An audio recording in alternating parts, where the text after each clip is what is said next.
This is first of the two video series on another important level of abstraction in computer science, known as virtual memory. In this lecture, we will discuss one of the greatest ideas in computer science, the idea of indirection that made possible the concept of this illusion, known as virtual memories, through which multiple processes gets this illusion that they are in exclusive control of the memory. This is the content that we will be discussing, an overview and some motivations to why are we learning virtual memories in the first place. And then we discuss this very important idea in computer science that has made the concept of virtual memory a possibility, the idea of indirection. And finally, we discuss virtual memory as a tool for caching, similar to the actual caches, but at a different level. Just to recap, again, there are two key abstractions that a process model provides. One of these abstraction is logical control flow that we learned in the last video series on processes, which means that each process seems to have a full control of the CPU without worrying about other processes that are running. And that is what we learned in the last video series. And how do they work, or how is this illusion maintained? Well, it is maintained in an interleaved manner, that is multitasking. The other key abstraction that the process provides is that it lets the programmer think that their process has its own address space, and the address space is huge and is exclusively used by the process. However, it is not going to be an exclusive use. And then in addition, we are going to have a much larger virtual memory than a physical memory. And how is this implemented? Well, this is the topic of this series of videos. That is, virtual memory is going to help us in both of these things: exclusive use and a huge virtual memory, even when we have a small one. Okay. So memory, as we know so far, are virtual without the programmer even knowing. Okay. So when we use the move-L instruction, that is a 32-bit architecture, so we in fact are referencing the memory using a virtual address. Okay. And we know that memory is just a huge array of bytes, and that bytes are grouped into 32-bit and 64 bits in most of the computer of this age. And we also know that each byte has its own address, and this is what makes an address space, which is allocated to the processes, and that contains different sections for the data, the code, the stack, and the heap. Okay, so we know that a process gets an address space where it has certain privileges and rules to follow. This allocation is done by combination of compiler and runtime system, that is the operating system, which needs to worry about how to allocate stuff in memory. The stack is managed by the compiler, which decides where different function objects should be stored in the stack. And the operating system has to worry about where different program objects should be stored in the other parts of the large array of memory. So what problem does virtual memory solves that physical memory does not? Actually, we have a limited amount of memory that we want to share among multiple processes.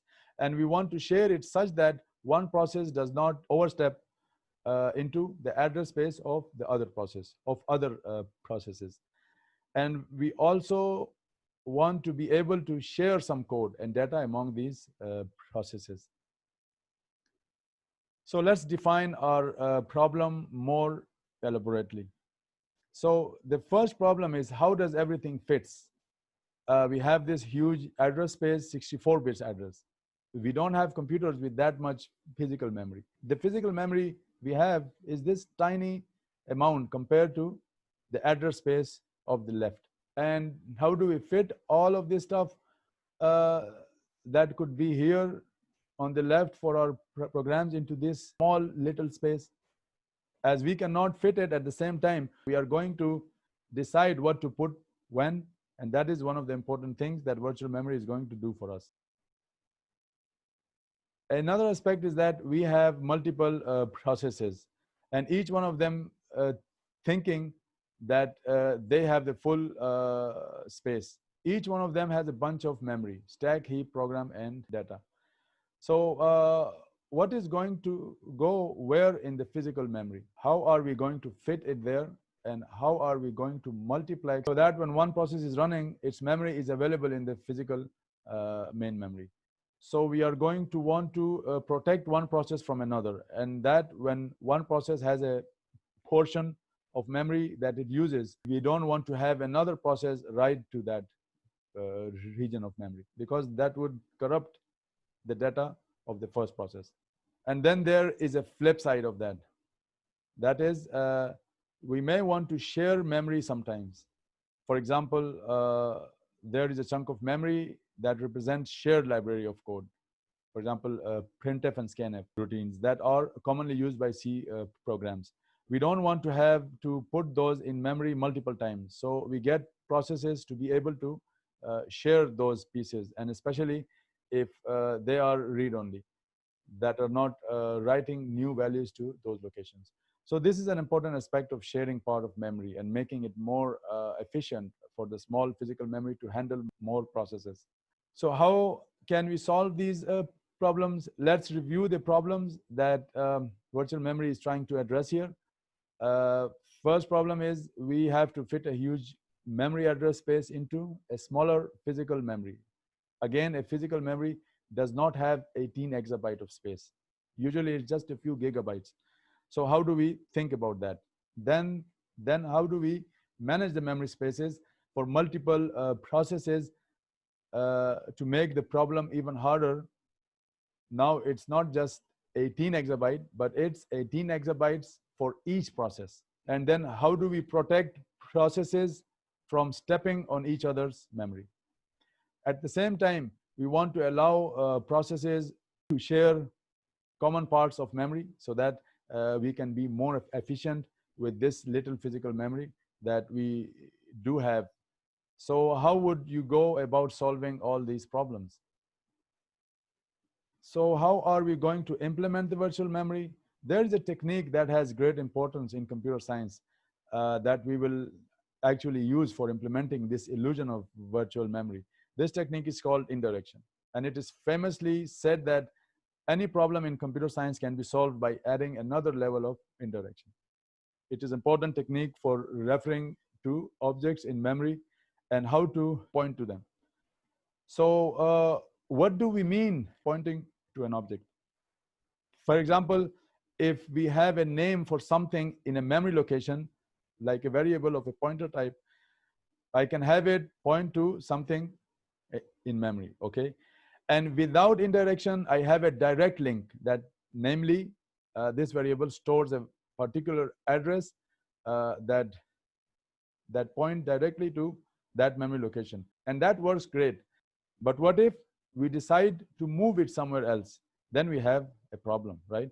Because now we will have to go and find every single variable that might have pointed to that object and change the address stored at that variable, okay? And that would be very expensive. Yeah. So thanks to the level of indirection that comes to our rescue. Basically, what the indirection does is that instead of having a direct link between the two, it puts something in the middle, some kind of directory or a lookup table, okay? So that when I have a particular pointer to an object, I won't have a direct link to it. But rather, we have an indirect link to it that goes into this directory.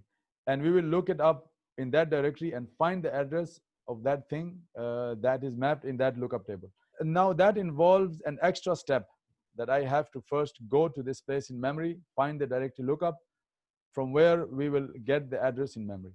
So there is a cost to it. But now changing a position of something in memory to address something else using the same original variable name is very easy to implement.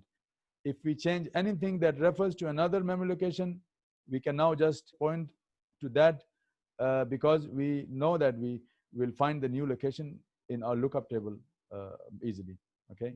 So this is how indirection works. There are lots of examples that works on this line and relies on this ability to have a flexible mapping between a variable and the actual object in memory, so that I can easily switch between what things I am pointing to. Examples of these include things like a domain name service that helps you find the actual machines that host your website on the web, the phone system things that allow a cell phone portability or find your cell depending on which cell tower you happen to be near. Mail forwarding at the post office is another example of indirection. 911 routed to local office. Dynamic host configuration, local network address assignment is based on indirection as well, and call centers, etc. Lots and lots of these things that we use in our daily lives rely on this ability to go and look up things in a directory, and then in the second step find the actual thing of interest rather than having a direct name for it in the first place. Then this is going to be fundamental to how we build virtual memory. So let's understand the concept of indirection in virtual memory. As we know that each process gets its own private virtual address space. So these are processes that has their own virtual address space, and we are going to add a level of indirection to our address mapping to physical memory. So our processes here are going to be generating virtual memory addresses, and we are going to put a big directory in the middle to take that virtual address and turn it into a physical memory address to find location in our physical memory. Okay, this is how we are going to give each process the illusion of having their own physical memory, even though they are not aware of each other and are generating potentially the same addresses internally to a process, but it's going to potentially be mapped to a different place in physical memory. And this is going to be useful to solve all of these problems that we formulated in the start of this session. Okay, just recall that the address spaces that we have are virtual addresses. Okay, so what our processes generate as addresses is a 2 to the power of n, where n is the number of bits, and our address in our case of our modern machines is 64 bits. That's 2 to the 64 many addresses.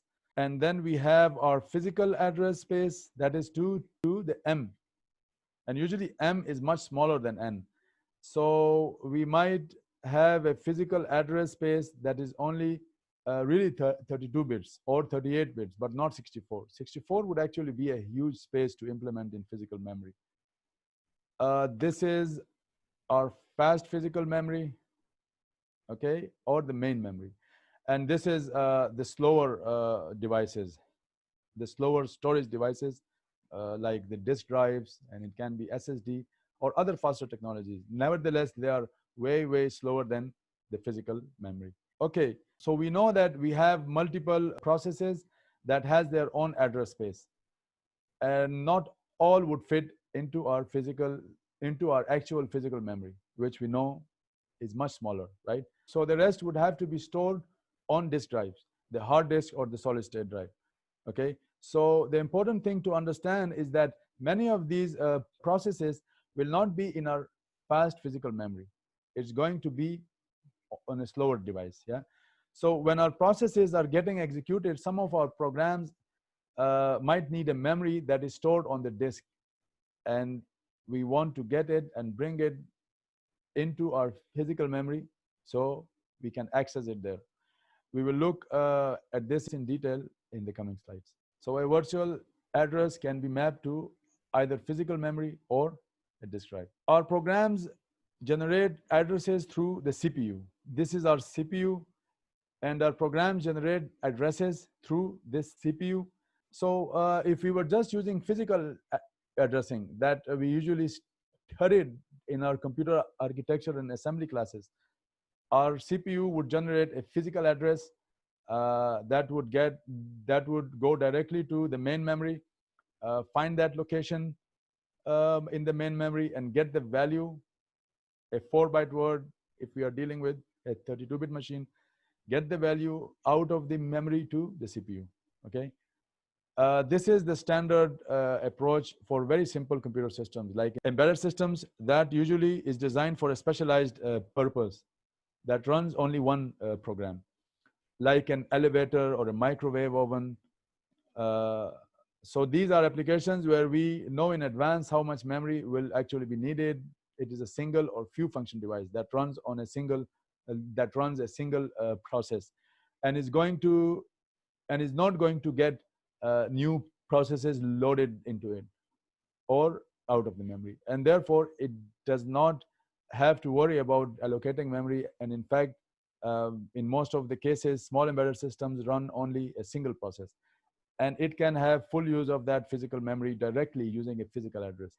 However, in larger systems like servers, our desktops, our laptops, and even our cell phones have a CPU that does not generate a direct physical address, okay, but a virtual address that will then go through a mapping function labeled as the MMU, Memory Management Unit, that will keep a track of these virtual addresses, where those pieces of memory are in physical memory or in the disk, in which case we have to bring them into the physical memory before we can access them. So these are the things that is part of this memory management unit, which will then generate a physical address that will be used to actually access the physical memory, to get that data and bring it around back into the CPU as before. Again, this is, however, completely invisible to the user. That is an illusion, okay? This is used in all modern computers of this age, and this mapping function in between is that level of indirection, one of those great ideas in computer science that is used to solve many problems. Now, let us see why virtual memories work. How is this indirection implemented for virtual memories, and how are these nice features implemented for our processes?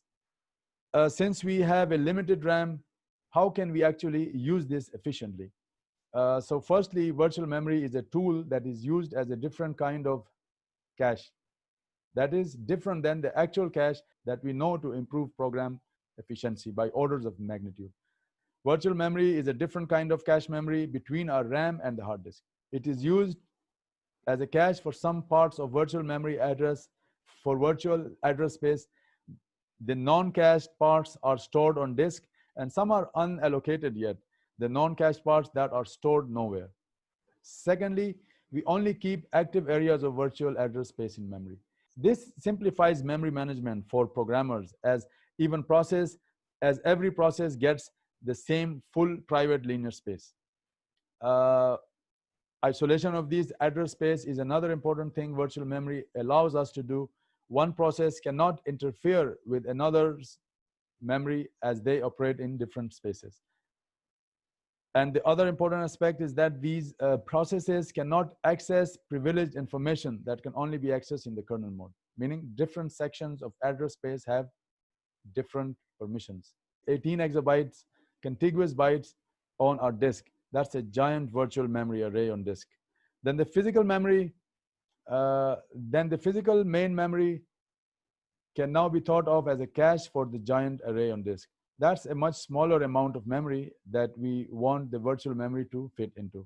So we are going to arrange this memory into blocks, just like in cache, but here we call these blocks as pages. That is of size 2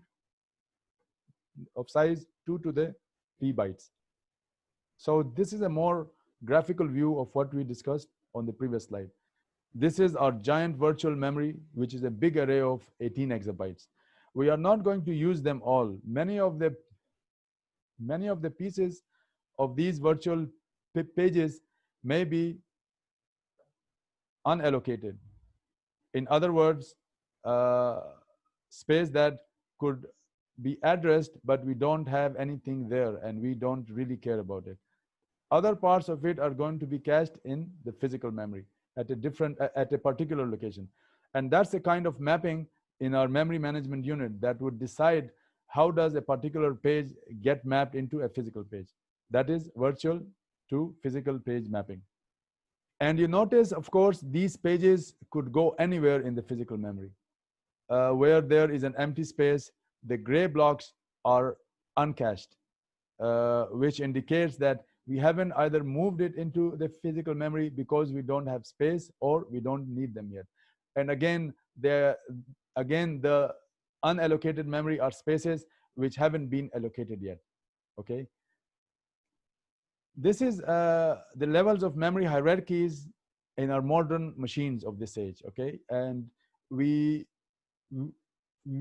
so why do we care about this kind of memory cache for virtual memories, for our virtual memories? Well, for the same exact reason Uh, well, for the same exact reason we do for the actual cache memories. In cache memories, we had the problem of going from main memory to the fast memory inside the CPU. The problem was that we wanted to keep the stuff we needed the most here at the CPU in a faster memory. So we created these layers of faster caches to access parts of memory and get it into registers. If we can keep the right things in these caches, our programs are going to run a lot faster. In our case, we have a much larger disk memory that has an entire virtual memory and how it maps into the main memory. So we are caching the parts of the disk in the main memory. So that's the page we are copying from the disk into the main memory and making it faster to access because the disk is much slower. This is the same situation when we had a smaller block of memory that we were copying from the main memory into the much smaller but faster memory, L2, and even into L1 cache. And that was another mapping, a different kind of mapping that we were mapping in the cache. While in cache memories, we were dealing with the memory cache. We were having a memory miss penalty of 33 times of regular access. That was a big penalty when we had to go to main memory, grab it, and copy the result in our cache. The reason for that was that these memories are on chip and it is easier to get to and access. The situation between the memory and disk is even worse. DRAM is 10 times slower than SRAM, but the disk is 10,000 times slower than DRAM. But it's only slow for the first byte because we are not moving byte by byte. Rather, we transfer in blocks. So the other bytes are going to be faster than the first byte transfer. But what is the difference of speed and associativity that we want in our cache, and whether we want it to be write through or write back write policies? These were all the decisions that we had to make in our cache organization. The page size is much larger than the block of cache. And the other thing is that we are not going to worry about direct map caches or set associative caches. We are going to make it fully associative. And that way we could place any virtual page to be placed in any physical page. That would require a more sophisticated and larger mapping functions different from the CPU caches. We are going to have a replacement policy that are much more sophisticated so that we are smarter about keeping physical pages that are likely to be used again. We will use the write back policy rather than write through because the size of the block is so large. The write through can be quite expensive. We instead are going to wait until we are going to need to push that block out of the cache, out of the main memory, and then write back the whole thing. Okay, so we are going to use write back rather than write through. So this is what we know from the slides on virtual memories as a tool for caching virtual pages. The same principle of locality that worked for caches works here too. Okay, these virtual pages that a program is actively accessing at any instance of time is called its working set. And if the size of the working set is less than the main memory size, the performance of the process would be good. However, if the sum of the size of the working set over all the processes is greater than the memory size, performance would start degrading due to excessive swapping, also called thrashing.